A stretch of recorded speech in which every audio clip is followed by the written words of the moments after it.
वो काम किए हैं जो मुझे अफसोस से कहना पड़ता है कि कभी किसी ने इसकी तरफ तवज्जो नहीं दिया थी, तो उनकी पॉलिटिकल विल नहीं थी। नंबर वन, कि पाकिस्तान के अंदर ये जो थ्री टियर सिस्टम चल रहा है, जो एजुकेशन अपार्टहाइड है, अमीर के लिए इंग्लिश मीडियम, उर्दू मीडियम और फिर दीनी मदरसे, 3 डिफरेंट कल्चर्स एक मुल्क के अंदर आ रहे हैं। इंग्लिश मीडियम को वो उर्दू मीडियम कहता है बर्गर क्राउड, उनका कनेक्शन नहीं है। दीनी मदरसे कुछ और सोचते हैं उनकी।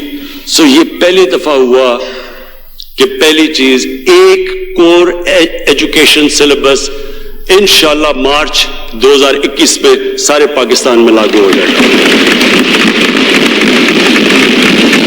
नाज़रीन, अगर अभी तक आपने हमारे चैनल को सब्सक्राइब नहीं किया तो चैनल को सब्सक्राइब करें और साथ घंटी के बटन को दबाएं ताकि हर आने वाली वीडियो आप तक पहुंचती रहे।